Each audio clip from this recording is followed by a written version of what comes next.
Hey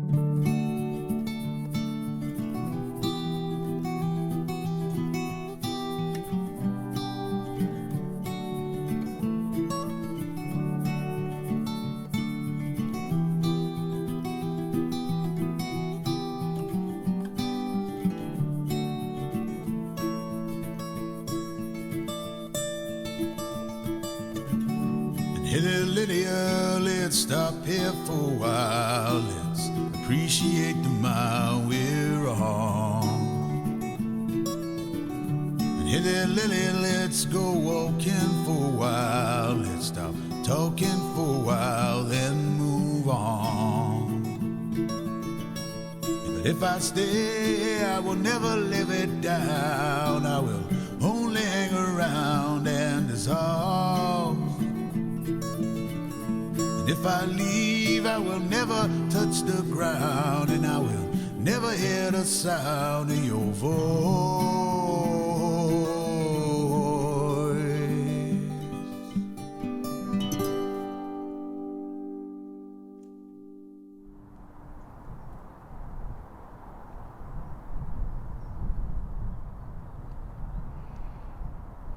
When I was like 12, the first time I went up there, me and my friend Scott, we used to cycle up, and because all the pathways that you can see, we used to spend all night up there.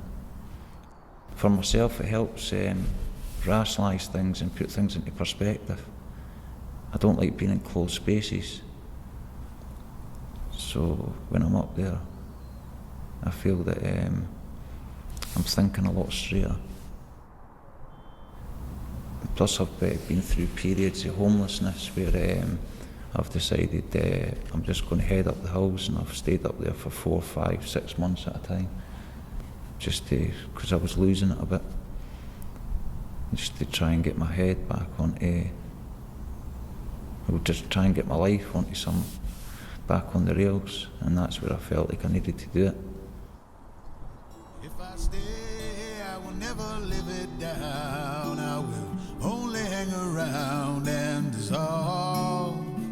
And if I leave, I may never touch the ground, and I may never hear the sound of your voice.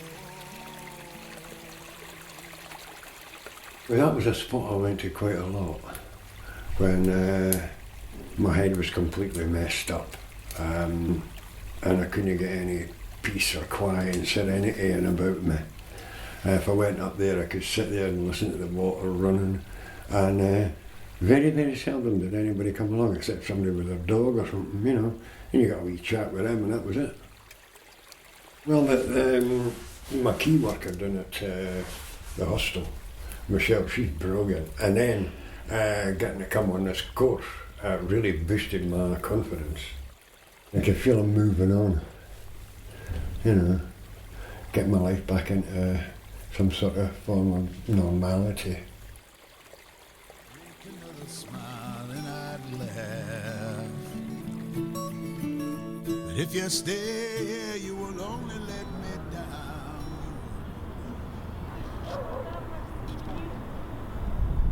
So what have you been thinking about while you've been sitting here? How my hair looks.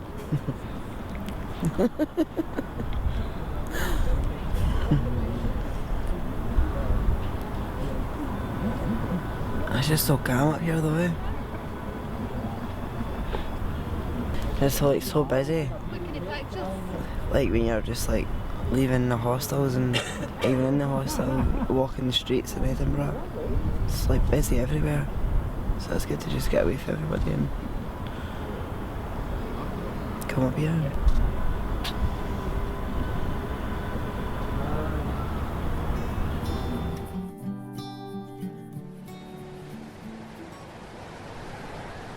There's a spot called the Dun Foot, or the Din Foot we call it, and right the way along to the pier there, in South Harbour, that's called, and all the way along there with my dogs, you know, even my daughter, you know, my partner, you know, baby's mother, you know, took her along there, wrote I love you in the sand and done all day things and stuff like that.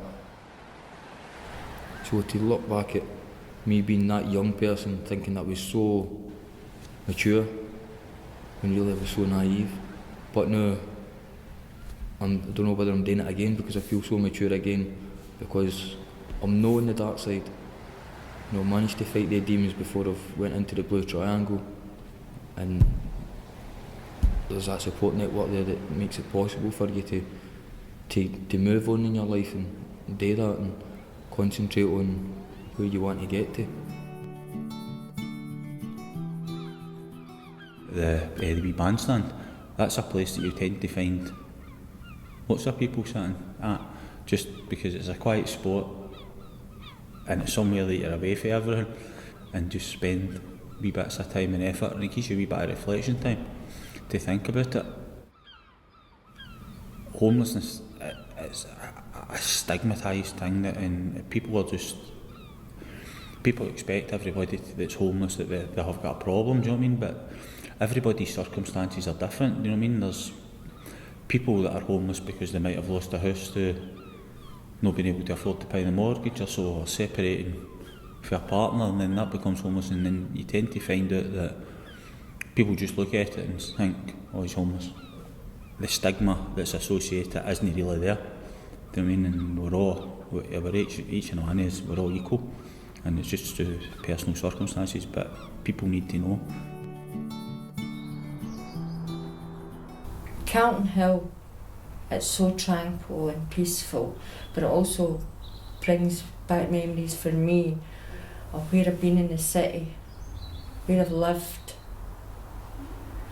and from there you can see every part of the city. Lauriston Hostel, I've definitely, you know, if it wasn't for them, the workers there, I couldn't see me being at college now. You know, it's been a big stepping stone for me. I've never asked for help in my life from MD. I've always been quite independent, and to get to my age and ask for help, it was a big challenge for me.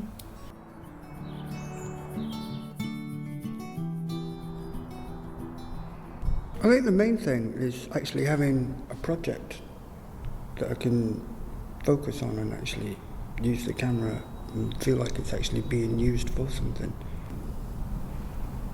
There's such a stereotype and stigma attached with homelessness that does need to be addressed, yes.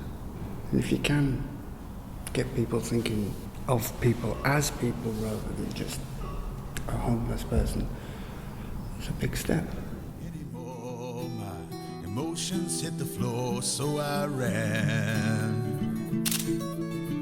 But if I stay, I will never live it down. I will only hang around and dissolve. And if I leave, I will never touch the ground, and I will never hear the sound of your voice.